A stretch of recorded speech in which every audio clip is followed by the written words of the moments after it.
अब बात करते हैं मौत के माझा की। चाइनीज माझे ने कितने लोगों को मार डाला, सोचिए आप। लोगों की जान चली जा रही है। त्योहार आते हैं तो हम सबके चेहरे पर खुशियां आ जाती हैं। मकर संक्रांति भी एक ऐसा ही त्योहार, लेकिन कई परिवारों के लिए त्योहार मातम बनकर आया है, मातम बनकर आया है।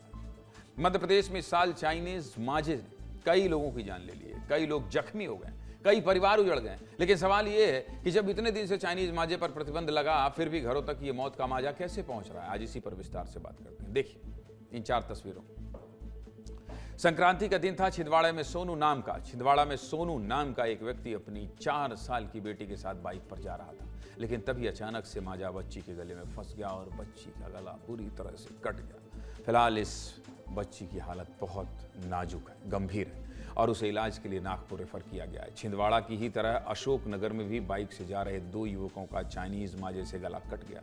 उज्जैन में भी संक्रांति के ही दिन 2 हादसे हुए और इसी तरह इटारसी में भी चाइनीज माजे से बाइक चला रहे युवक का गला कट गया। लेकिन सबसे बड़ा सवाल क्या है? सबसे बड़ा सवाल यह है कि 2017 से ये चाइनीज माजा हमारे देश में बैन है।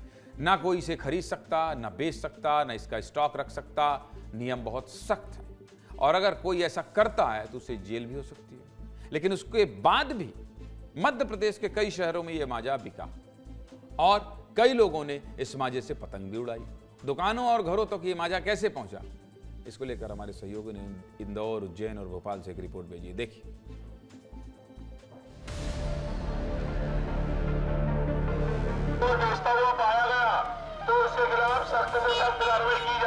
इस पर तो पूरी तरीके से रोक लगना चाहिए। चाइनीज मांझे की तो मुझे नहीं लगता कि कोई भी आवश्यकता है, क्योंकि ये लोगों के लिए जानलेवा साबित हो रहा है। प्रशासन को इस पर एक्शन लेना चाहिए कि आखिर ये हमारे देश में आ कैसे रहा है।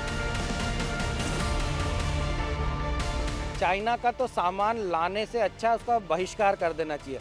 बड़ा शर्म की बात है, इसको तो बंद करना चाहिए किसी भी हालत में। वही फ्लाईओवर है जहां पर रघुवीर धाकड़ की गर्दन चाइनीज मांझे के चपेट पे आ गई थी।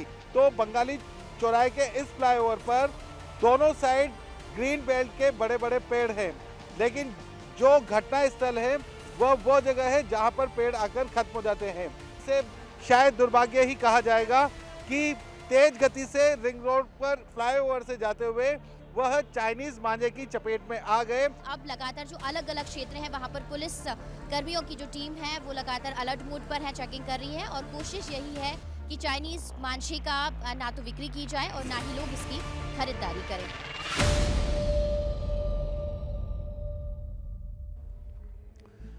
चाइनीज माजे की वजह से जो हादसे हो रहे हैं वो नहीं होने चाहिए। सिर्फ लोगों के मजे के लिए किसी की जान दांव पर मत लगाइए भाई, ये नहीं होना चाहिए। और इस बात को इंदौर हाई कोर्ट ने भी माना था। 1 महीने पहले हाई कोर्ट की इंदौर बेंच ने इस माजे को बैन किया था, लेकिन उसके बावजूद पतंगें उड़ती रहीं, लोग मरते रहे। पुलिस ने कई अभियान भी चलाए लेकिन कुछ नहीं हुआ, जिसके बाद एडवोकेट धर्मेंद्र गुर्जर ने दोबारा हाई कोर्ट में याचिका लगाई है। याचिका लगाने वाले वकील क्या कह रहे हैं, सुनाइए। न्यायालय ने चूँकि मैन्युफैक्चरिंग सेल सब पे रोक लगाई थी पिछले आदेश में ही, और उसके बाद भी बिक रहा था, तो मैंने न्यायालय से निवेदन किया था स्पष्ट तौर पे कि जो अभिभावक है उन पे कार्रवाई की जाए, बच्चों को रोका जाए, अवेयरनेस फैलाई जाए। चूँकि अवेयरनेस नहीं फैलाई जा रही थी, poster, hoarding, media, print media, electronic media और मतलब ई रिक्शा वगैरह पे स्पीकर लगा के, पोस्टर लगा के अवेयरनेस फैलाई जाए, ये सब हमने डिमांड की। तो न्यायालय ने लास्ट डेट पे इस सब का आदेश किया था। सीधे मुद्दे की बात यही है कि जब कानून बना है और उसके बाद भी ये माजा बिक रहा है तो कहीं ना कहीं कमी जरूर है। और कमी क्या है? प्रशासन की कमी है, जिले के कलेक्टर और एसपी की कमी है। ये चाह लें तो ये चाइनीज माजा बिक ही नहीं सकता। चाहिए भाई आप लोगों को इसीलिए यहाँ बैठाया जाता है। जिले के आप प्रशासनिक मुखिया हैं, कानूनी जिम्मेदारी संभालने के मुखिया हैं। क्या कर रहे हैं आप लोग मर रहे हैं और आप हाई कोर्ट के निर्देश के बाद भी इस पर अंकुश नहीं लगा पा रहे हैं। खैर, ये सिस्टम ऐसे ही चलता है। लोग मरते रहेंगे हाई कोर्ट के आदेश के बाद भी और चाइनीज माजा बिकता रहेगा। दिख तो यही रहा